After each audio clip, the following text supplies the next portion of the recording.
Hello friends, मैं doctor Sushila Saini, gynaecologist and obstetrician. आज हम बात करने जा रहे हैं वुमेन की नॉर्मल पेल्विक एनाटॉमी के बारे में, यानी कि बच्चेदानी और उसके रिलेटेड क्या क्या संरचनाएं, स्ट्रक्चर्स होती हैं, क्या पेडों के अंदर होता है। और बहुत सारे सवाल होते हैं लेडीज के कि आखिर अंडा कहाँ बनता है, गांठ कहाँ बनती है, कौन सी समस्या किसके कारण होती है। हम आज इन्हीं सारे सवालों के जवाब इस वीडियो में जानने जा रहे हैं। तो यदि हम बात करते हैं मूल स्ट्रक्चर्स की, यानी जो बेसिक स्ट्रक्चर होती है वो होता है यूट्रस, दोनों तरफ का ट्यूब और दोनों तरफ की ओवरी। ये सारे मिलाकर महिला जननांग बनाते हैं, फीमेल रिप्रोडक्टिव सिस्टम बनाते हैं। यूट्रस के अंदर गांठ हो सकती है, पॉलिप हो सकता है जिसको कि हम फाइब्रॉइड बोलते हैं, और इसके अंदर एंडोमेट्रियोसिस हो सकता है, या फिर बच्चेदानी के अंदर कैंसर हो सकता है। इसके अलावा ये बच्चेदानी का जो मुंह होता है उसको हम सर्विक्स कहते हैं। सर्विक्स को ग्रीवा के नाम से भी जानते हैं, और सर्विक्स की जांच कराने के लिए हमें पैप स्मीयर बहुत जरूरी होती है, जो सर्वाइकल कैंसर का स्क्रीनिंग टेस्ट है।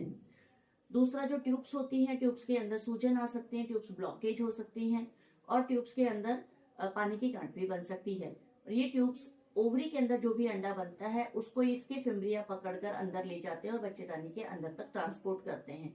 इसलिए बच्चा लगने के लिए ट्यूब्स का खुला होना बहुत जरूरी होता है, और ट्यूब्स खुली हैं या बंद है उसको दूरबीन के द्वारा जांच करके पता लगाया जा सकता है। और यदि ट्यूब बंद होती है तो नीचे से उसे तार डालकर खोला भी जा सकता है।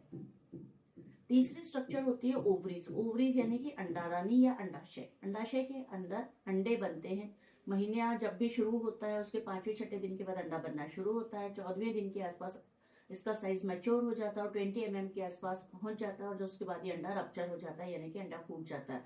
और जब भी अंडा फूटता है तो ये जो फिम्ब्रिया होते हैं इस ट्यूब के, ये फिम्ब्रिया से पकड़कर ट्यूब के द्वारा यूट्रस तक पहुंचाते हैं। तो ओवरीज का एक इम्पॉर्टेंट काम होता है कि अंडा बनाना, जिसके कारण बच्चा लगता है।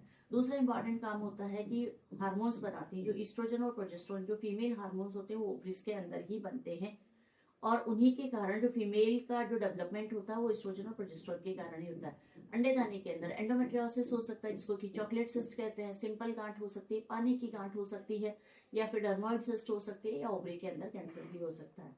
तो यदि हमें पूरे ऑर्गन्स की एक साथ जांच करनी है और एक साथ पता लगाना है कि हमारे अंदर कोई प्रॉब्लम तो नहीं चल रही है, उसके लिए नीचे से जो सोनोग्राफी की जाती है, जो वजाइना से सोनोग्राफी होती है, उसको ट्रांस वेजाइनल सोनोग्राफी बोलते हैं।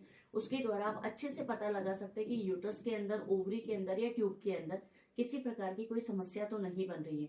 और साल में एक बार हमारी सोनोग्राफी जरूर करवानी चाहिए, जिससे कि हमें क्लियर पता चल सके कि कोई फाइब्रॉइड सिस्ट, एंडोमेट्रियोसिस या पॉलिप या कोई कैंसर जैसी बीमारी नहीं बन रही है। और हर 3 साल के अंदर हमें बच्चेदानी के मुंह की जांच करानी चाहिए, जिसको कि पैप स्मीयर बोलते हैं। और यदि अभी तक आपने पैप स्मीयर के लिए अभी तक आपने बच्चेदानी के मुंह के कैंसर से बचाव के लिए HPV वैक्सीन नहीं लगवाया है तो वो जरूर लगवा लीजिए, क्योंकि वो बहुत जरूरी है कैंसर से बचाव के लिए।